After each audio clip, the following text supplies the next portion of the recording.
A Vietnamese delegation led by Deputy Minister of Foreign Affairs Đỗ Hùng Việt attended a dialogue on Vietnam's national report under the United Nations Human Rights Council's fourth circle of the Universal Periodic Review Mechanism in Geneva. In his opening speech and presentation of Vietnam's national report, Deputy Minister of Foreign Affairs Đỗ Hùng Việt affirmed Vietnam's unwavering policy of protecting and promoting human rights, taking people at the center, goal and driving force of its renewal and development process. He highlighted the Vietnam's journey from a poor country to one of the fastest growing economies deeply integrated into the global community. Since the third Universal Periodic Review in 2019, the nation has continued to refining its legal system and policies regarding human rights, leading to tangible progress. The rights to healthcare, education, social security, freedom of religion and belief, press freedom, and internet access and gender equality have all made remarkable progress. Vietnam's rankings in the UN Human Development Index and Gender Equality Index have also improved. The event captured great attention from over 130 participating countries. They congratulated Vietnam on its 70th anniversary of the Dien Phu victory and acknowledged its achievements in human rights, economic development, social justice, and human rights education. The Canadian Chamber of Commerce and the Export Development Canada have co-organized a forum in Montreal discussing the nation's gateway to the Indo-Pacific, which groups 40 countries whose economic activities are worth close to $50 billion. Canada is currently pressing ahead with its Indo-Pacific strategy implementation, investing approximately $2 billion in trade to build more connections with and strengthen its presence in the region. In this strategy, the Association of Southeast Asian Nations holds the central position, with Canada and the bloc upgrading their relationship to a strategic partnership. In September 2023, President and CEO of the Asia-Pacific Federation of Canada, Jeff Nanvikel, noted that the strategy covers the organization of fact-finding trips for Canadian trade delegations. And what I hear consistently is a very high level of interest in developing, deepening and broadening relations and relationships with Vietnam.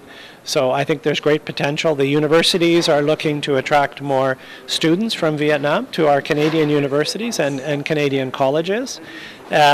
Businesses are looking to invest in Vietnam. The event is an opportunity for businesses to gain a deeper understanding of the opportunities and more directions when considering expanding their operation in the region. A Vietnamese base has received warm response from visitors at the ongoing 2024 Buenos Aires International Book Fair. More than 40 book titles, newspapers, and magazines about Vietnam in Spanish language, covering a wide range of topics such as President Ho Chi Minh, General Võ Nguyên Giáp, the resistance wars against foreign invaders, and the struggle for national sovereignty. Especially some books by party leader Nguyễn Phú Trọng are also on display. The 3-week event is expected to welcome more than 1 million readers and more than 12,000 book professionals. Now, 3 works by Vietnamese composer Lê Tự Minh were introduced at a concert performed by artists of the Moscow State Academic Symphonic Orchestras at the Moscow State Conservatory in Moscow.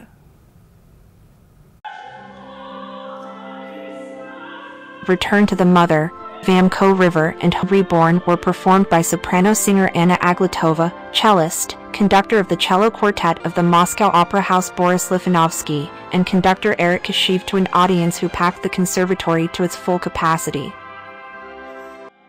The melodies have touched the hearts of audiences, both Vietnamese and Russian.